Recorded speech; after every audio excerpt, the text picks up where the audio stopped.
Et comme Jésus nous a dit de ne pas nous inquiéter non plus, de regarder l'herbe et de regarder tout ça, que le Père Céleste pourvoit à tout, il y a les oiseaux. Donc de nous-mêmes. Donc malgré que ça soit la crise, qu'on parle beaucoup de crise en ce moment, je vois que dans cette forêt, dans ce bois-là, il n'y a pas la crise. Voyez la différence avec le royaume de Dieu. C'est pour ça que je voudrais encourager chacun de nous à ne pas nous laisser influencer par ce que nous entendons, ce que nous voyons. Nous ne marchons pas par la vue, mais par la foi.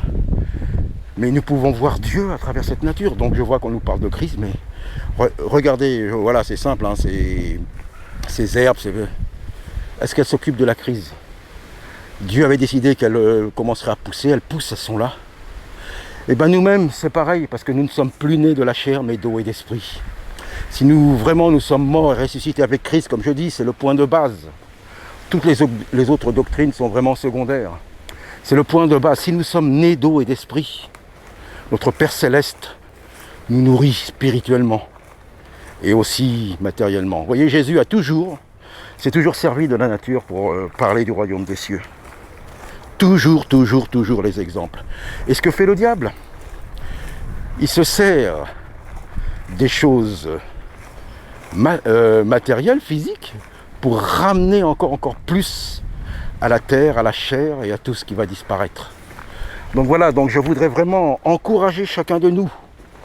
Quelle situation que vous pouvez avoir, du moment que vous êtes né d'eau et d'esprit, que vous avez vraiment cru à cette prédication de la croix. C'est pour ça que je reviendrai toujours à cette prédication de la croix. Si vraiment vous êtes sûr que Jésus est bienvenu, qu'il est ce chemin, que ce sang a coulé sur cette croix, qu'il est bien mort et qu'il est ressuscité, que c'est vraiment ancré en vous, vous ne craignez rien, mes amis. Vous ne craignez rien.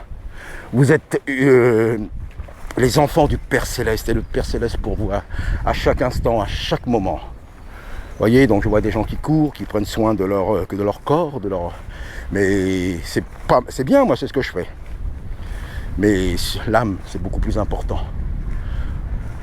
Donc voilà, donc vous voyez, dans ce lieu, je voudrais vraiment encourager, mais vraiment encourager tous, nous qui croyons, nous qui sommes le peuple de Dieu, nous qui sommes les enfants, nous qui avons comme roi et seigneur et comme maître Jésus-Christ, nous pouvons avoir confiance en lui.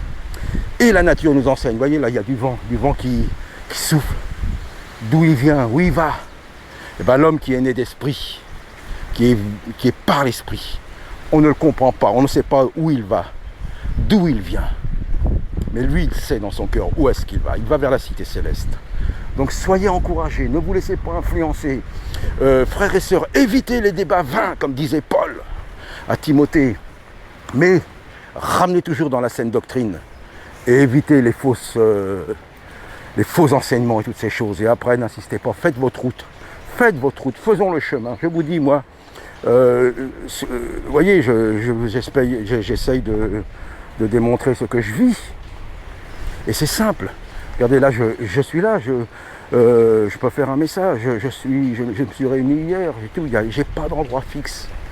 Comme Jésus, lui, disait bien qu'il n'avait même pas un caillou pour reposer sa tête, moi, spirituellement, j'ai rien d'autre, j'ai rien pour reposer ma tête spirituellement. Vous voyez, comme Jésus, je marche à contre-courant. Alors donc, je n'ai ni, comme je vous reviens, ni organisme humain, rien.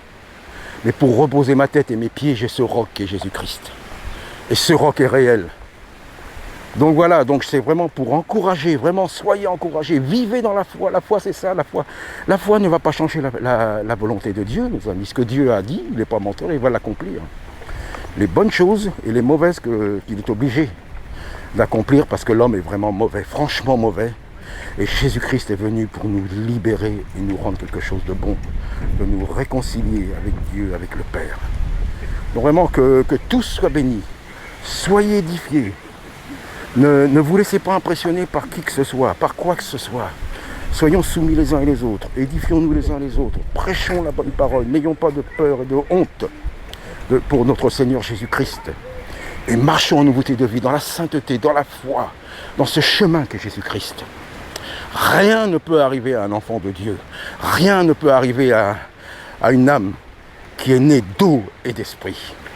Voilà, donc que vraiment Dieu vous bénisse, Dieu vous garde, soyez encore avancés. Prenez des défis, même chaque jour en Jésus-Christ. Des défis de faire ceci, des défis de faire cela. La vie en Christ, c'est un défi total. Pas d'en faire n'importe quoi, mais un défi dans la parole de Dieu, de mettre en pratique la parole de Dieu, de bénir nos ennemis. Prenez ce défi si vous avez des choses en vous, des ressentiments contre qui que ce soit. Prenez ce défi-là. Prenez-le. Si vous avez peur de parler, si vous êtes timide comme j'ai fait, allez-y. Vous allez voir comment que le Saint-Esprit agit avec puissance. Voilà mes amis. Donc j'espère que ce message vous aura édifié, que vraiment vous puissiez vous tourner encore plus dans le Seigneur et vers le Seigneur Jésus-Christ, dans la foi. Et que vraiment que tous vous bénissent et que ceux qui ne connaissent pas le Seigneur puissent venir à lui. Amen.